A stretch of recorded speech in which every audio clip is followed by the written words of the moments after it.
نیروگاه برقی آبی راغون که در سلسله نیروگاه‌های دریای وحش جایگیر است، یکی از بزرگترین انشاءات‌های استراتژی زمان معاصر به حساب می‌رود. نیروگاه برقی آبی راغون از 6 اگریگات پراقتدار عبارت بوده. هر یک کدام آن اگریگات‌ها 600 مگاوات را در بر می‌گیرد. راغون рамзи таҳкими давлатдории тоҷикон ва ояндаи нурафшони ҳар як фарди кишвар ба ҳисоб меравад. дар ин майдони азим ҷавонони садоқатманд ва бо тадбир фаъоланд. боварӣ ҳосил мешавад ки фардои тоҷикистон равшан, устувор ва пуриқтидор хоҳад буд. саҳми ҷавонон дар бунёди роғун на танҳо меҳнат, балки масъулияти таърихӣ, муҳаббат ба ватан ва садоқат ба пешрафти миллат мебошад.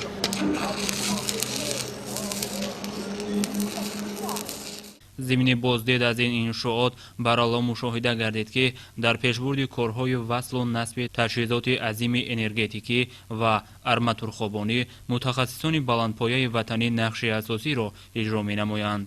ман соли 2025 филиали донишгоҳи давлатии Москваро хатм намуда, баъд аз хатми донишгоҳ дар пеши худ қарор гузоштам ки ба ин сохтмони нерӯгоҳи барқи оби роғун омада ба ватани миллатам чӣ ҳунар, чӣ маҳорате ки дорам барои ҳамин сохтмон харҷ кунам. дар ин иншооти азим раванди корҳо барало эҳсос мешавад ки агрегатҳои пуриқтидор, ин дили тапандаи нерӯгоҳ зери назорати дақиқи муҳандисони соҳибтаҷриба васл шуда ба марҳилаи ниҳоӣ ба кор даровардан наздик мегарданд. кор кардан дар нерӯгоҳи барқии оби роғун барои ҳар як ҷавонмард шараф аст.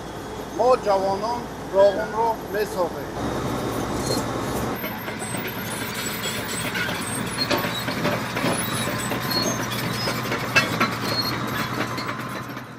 бузургтарин нерӯ ва такягоҳи ин сохтмони азим ҷавонони тоҷиканд. онҳо бо чеҳраҳои гарм ва бо дили пур аз муҳаббат ба ватан дар ин майдони меҳнат камари ҳиммат бастанд. барои онҳо роғун танҳо як сохтмон нест, ин рамзи иқболи нек, рамзи пешрафт ва рамзи ватандӯстии насли нав мебошад.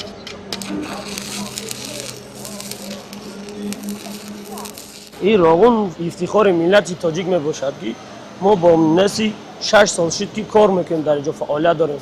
аз мавқеи бинокорони ҷавон, муҳандисони таҳлилгар то назоратчиёни самтӣ, ҳама ба хотири фардои дурахшони тоҷикистон саҳми арзандаи худро гузошта истодаанд. роғун на танҳо нерӯгоҳи барқӣ, балки қудрати созандаи як миллат маҳсуб меёбад.